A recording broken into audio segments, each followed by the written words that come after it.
This week I'm going to show you how to make a cotton face mask. Now this is not my pattern. I got this from Erin Robertson and I will link her original pattern below. So to start off, we are going to need 2 pieces of 5" by 7" basic cotton fabric, and you're going to go ahead and on the long side fold over about 1/2 inch and press it. Then we're going to go ahead and sew that down. We're going to do that to both of the pieces.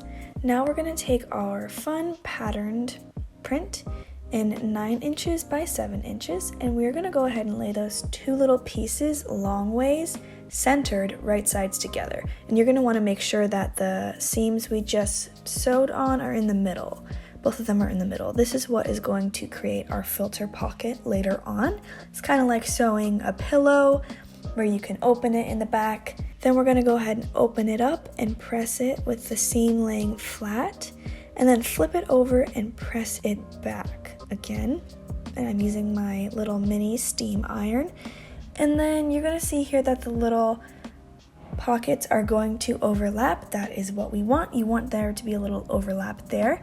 So this pocket that's facing up is going to point towards the top of our mask, and this is very important. So I know that because my flap is on top and it's facing up, that is the top of my mask. So I'm going to go ahead and just iron it one more time, get it nice and crisp, and then we are going to begin pleating. So I'm going to take my fabric and I'm going to fold it about 1 inch down, and then fold it up about 1/8 to 1/4 inch. Just kind of smooth it out with my hands. Then I'm going to go ahead and blast over it with my steam iron. Now you can do this with pins. At this point I've been making a lot of masks, so I'm just doing it this way because it's more simple. Then we're going to go ahead and grab that fabric again. Don't grab the bottom pocket yet, and we're going to make another pleat, trying to make them the same size, and we're going to iron over that and press it down firmly. Then we're going to grab all of the fabric this time, even that back little pocket that's facing up, and you're going to do your 3rd and final pleat. Now I like to kind of center this almost so that the bottom looks like another pleat the same size. In here it's a little bit bigger, but that's okay. And you're just going to go ahead and press down all the pleats, making sure that they are firmly down, and I just like to smooth them over with my hands. And you can see what I do here is I take that little back piece out because we don't want it sandwiched in between there, and I just fold it over itself on top of that little piece, if that makes sense, and just press it lightly to keep it in place. This is a tip that I found after making a bunch. When I wasn't doing that, it was harder to get a filter in the pocket in the back.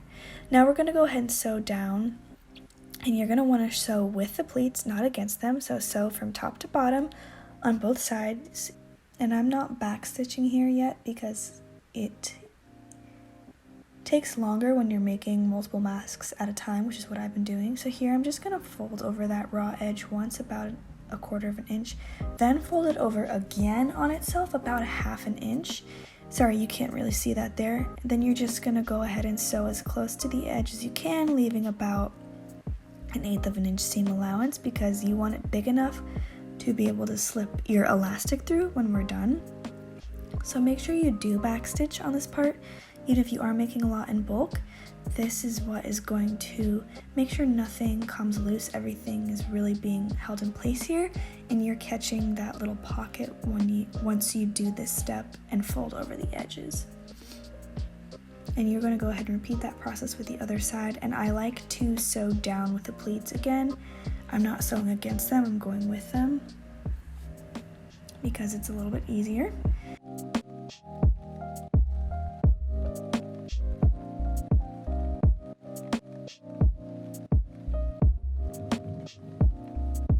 So here's my mask. You can see the pleats, you can see how I sewed down the edges and how it expands when you pull it out to fit your face.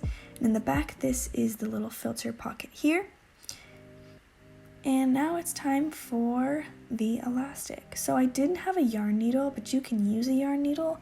I have this tool, I'm not sure what it is, but it's for tires apparently, and it works just as well. So you're gonna take your tool, whatever it is, and I also tried this using a bobby pin and it worked as well.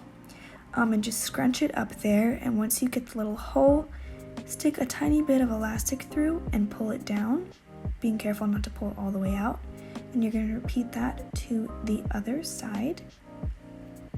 And I'm using about 1/4 of an inch knitted elastic here. You can also use 1/8 of an inch, which is very tiny, but still works the same. Then once I have these elastics, I am just making it easier on myself, and I'm going to go ahead and do a nice simple knot over and under itself.